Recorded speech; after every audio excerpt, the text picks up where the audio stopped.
சரியாயிடுச்சா? அது ஆயிடுச்சுல்ல? அதான் ஏதான ஒரு வலி இருக்கும் நம்ம கிட்ட. இல்ல டென்ஷன் பண்ண தேவையில்ல. அதுக்குதான் இண்டோர்ல இங்க நாக்பூர்ல சொன்னேன், இப்படி இங்க வந்தா எந்த ப்ராப்ளம் இருந்தாலும் நம்ம சால்வ் பண்ணிடுவோம், சர்ஜரி பண்ணிட்டு தான் அனுப்புவோம். ஓகே, நீங்க இப்போ ஷா இம்ப்ளான்ட் தானே, இந்தியன் இம்ப்ளான்ட்ஸ். உங்க மேஜர் ப்ராப்ளம் உங்களுக்கு லென்த்து, அவர்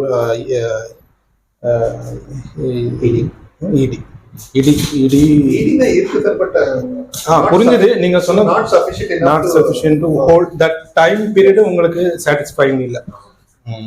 இடிக்கு இதெல்லாம் நீங்க ட்ரை பண்ணீங்கல்ல, அந்த மெடிக்கல் லைன் ஆஃப் ட்ரீட்மெண்ட் ஒரே வருஷங்களை நீங்க ட்ரை பண்ணிட்டு ஒன்றும் உங்க பெனிஃபிட் கிடைக்கல. அதனால இப்போ இம்ப்ளான்ட் பண்ணலான்னு டிசைட் பண்ணிடுது. சரி, நம்ம சர்ஜரி பத்தி நம்ம பண்றோம் அப்படி உங்களுக்கு எது மூலமா தெரிஞ்சிச்சு? யூடியூப் பார்த்தீங்க? நம்மளோட யூடியூப் சர்ஜிக்கல் வீடியோஸ் எல்லாம் பார்த்துருக்கீங்க. ஆல்மோஸ்ட் சர்ஜரி நம்ம எப்படி பண்ணுவோம் அதெல்லாம் அது பார்த்துட்டு அதெல்லாம் பார்த்துட்டு ஆல்மோஸ்ட் உங்களுக்கு ஒரு லெவலுக்கு புரிஞ்சிருக்கும்ல. இருந்தாலும் நான் சொல்லுவேன் என்ன பண்ண போறோம், நான் சொல்லணும். சர்ஜரி டென்ஷனா இருப்பீங்க, அதை ரிலீவ் பண்றதுக்கு நம்ம எக்ஸ்பிளைன் பண்ணுவோம். ஸ்பைனல் அனஸ்தீசியால பண்ணுவோம். முதுகுல பேக்ல ஒரு சின்ன ஊசி போட்டுட்டு அதுக்கப்புறம் உங்க அம்பிலிக்கஸ் கீழே காலு கீழே ஒன்றும் சென்சேஷன் இருக்காது உங்களுக்கு. ஆல்மோஸ்ட் நில் பெயின், 0 பெயின். சரியா? அதுக்கப்புறமும் சர்ஜரிக்கு அப்புறமும் அதோட எஃபெக்ட் ஒரு 2-3 ஹவர்ஸ் இருக்கும். ஸோ ஆல்மோஸ்ட் சர்ஜரிக்கு அப்புறமும் உங்களுக்கு பெயின் இருக்காது. அந்த எஃபெக்ட் போனதுக்கு அப்புறம் வர பெயினுக்கு நம்ம இன்ஜெக்ஷன்ஸ் டேப்லெட்ஸ் கொடுத்துருவோம். சரியா? அப்புறம் ஒரு கெத்தேட்டர் போட்டிருப்போம், யூரின் டியூப். அது என்னன்னா நமக்கு டிசெக்ட் பண்றதுக்கு ஈஸியா இருக்கும். ஸோ அதை நம்ம நாளைக்கு எடுத்துடுவோம். நீங்க நாளைக்கு தானே போறீங்க? நாளை ராத்திரி போறீங்களா? போன முன்பு நம்ம அதை எடுத்துட்டு டிஸ்சார்ஜ் பண்ணுவோம். ஓகே, இதுதான் ஷா இம்ப்ளான்ட். ஸோ இந்த ஷா இம்ப்ளான்ட் உங்களுக்கு என்ன அன்னைக்கு சொன்னானே, லென்த்து விட்த்து இதெல்லாமே ப்ரீ டிசைடட் பண்ண முடியாது. நம்ம டிசைட் பண்ணுவோம். டிசைட் பண்ணிட்டு அந்த கேவிட்டி எவ்வளவு வருதுன்னு மெஷர் பண்ணுவோம் டைலேட்டர் வச்சுட்டு. கேவர்னோசா ஸ்பேஸ் எவ்வளவு இருக்கு, லென்த் பினில் பேஸ் பியூபிக் போன்ல பேஸ்ல இந்த கிளான்ஸ் வரைக்கும் எவ்வளவு லென்த் இருக்கு, அதெல்லாம் மெஷர் பண்ணிட்டு அதுக்கப்புறம் இந்த லென்த்தை டிசைட் பண்ணுவோம். ஓகே, ப்ரீ டிசைடடா V30 VH13 தான் போடணும், 11 போடணும் அப்படி கிடையாது. வீடியோல நீங்க பார்த்துருப்பீங்க, கன்ஃபியூஸ் ஆயிடுவீங்க. ஆனா நாங்க ஆன் டேபிள் டிசைட் பண்ணுவோம். ஓகே, இந்த மேலியபிள் இம்ப்ளான்ட் ஆல்மோஸ்ட் உங்க 360 டிகிரில இது நீங்க பெண்ட் பண்ணலாம், மோல கீழே எல்லாமே பெண்ட் பண்ணலாம். ஆல்மோஸ்ட் டைட் அண்டர்வேர்ல அது ஹைட் பண்ணி வச்சுக்கலாம் ஈஸியா. ஓகே, அதுக்கப்புறம் மெயின் ப்ராப்ளம் என்ன பண்ணணும், இது கேர் என்ன எடுக்கணும்னா ட்ரெஸ்ஸிங் ஹாஸ்பிட்டல் தான் பண்ணணும். நீங்க நாளை ராத்திரி டிஸ்சார்ஜ் ஆகிடுவீங்க. அதுக்கப்புறம் அங்கே போயிட்டு வீட்டில் போயிட்டு ட்ரெஸ்ஸிங் வீட்டில் பண்ணக்கூடாது. ஏன்னா இம்ப்ளான்ட் இருக்கும், இன்ஃபெக்ஷன் ஆயிடுச்சுன்னா இம்ப்ளான்ட் எடுக்க வேண்டியதாக இருக்கு. சரியா?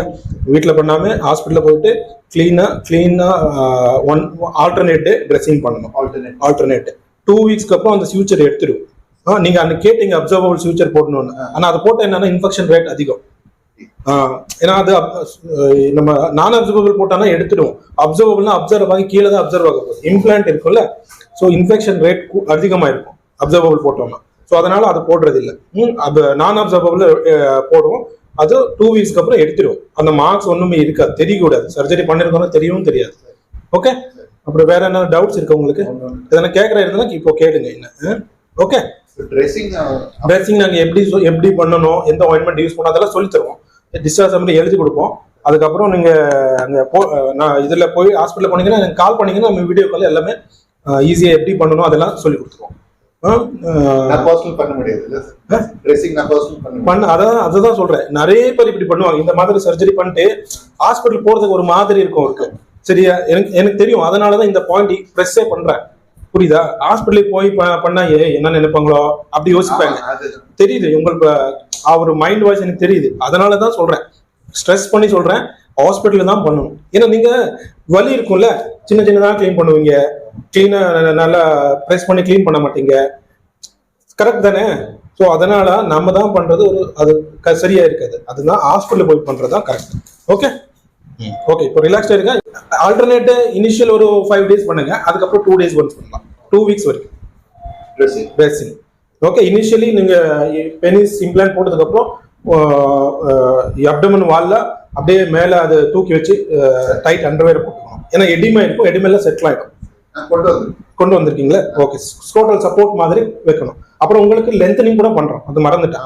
லென்த்தனிங் பினோ ஸ்கோட்டல் வெப் இருக்கு உங்களுக்கு.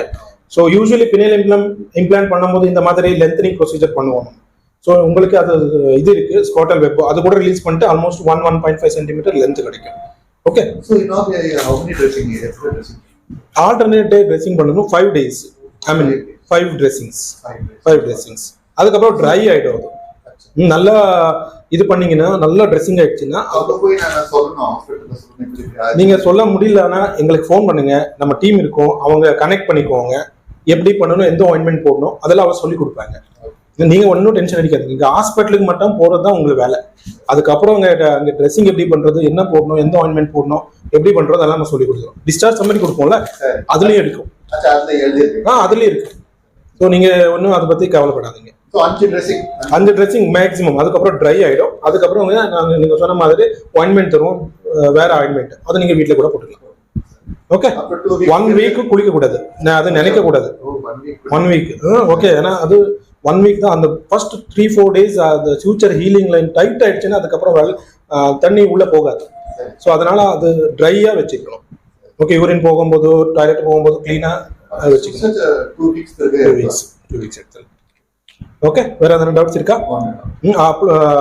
இது உங்களை செக்ஷுவல் லைஃப் எல்லாம் ஆல்மோஸ்ட் 1.5 month அதுக்கப்புறம் ரிசீவ் பண்ணிக்கலாம். இம்ப்ளான்ட் இனிஷியலி கொஞ்சம் டைட்டா இருக்கும், அதெல்லாம் இருக்கும். அது அட்ஜஸ்ட் சரௌண்டிங் டிஷ்யூக்கு அட்ஜஸ்ட் ஆகுறதுக்கு 1 month மினிமம் 1.5 month எடுக்கும். ஸோ அதுக்கப்புறம் உங்களுக்கு இம்ப்ளான்ட் இருக்குன்னு கூட தெரியாது. ஏன்னா அது கெவர்னஸுக்குள்ள போடுவோம். எரெக்ஷன் ஆகும்போது வெளியில இருக்கிற கெவர்னஸ் என்லார்ஜ் ஆகும், இம்ப்ளான்ட் உள்ளிலிருந்தே ஹார்ட்னஸ் கொடுக்கும். ஈவன் எரெக்ஷன் போனதுக்கு அப்புறம் ஹார்ட்னஸ் மெயின்டைன் ஆகும். அதுக்கப்புறமும் உங்க sex life inter course continue பண்ணலாம். இப்போ உங்களுக்கு திடீர்னு எரெக்ஷன் போயிடுது, அதுதானே ப்ராப்ளமா? புரியுது? ஓகே. ரிலாக்ஸ்டா இருங்க, நல்லா இதெல்லாம் பண்ணலாம். ஓகே.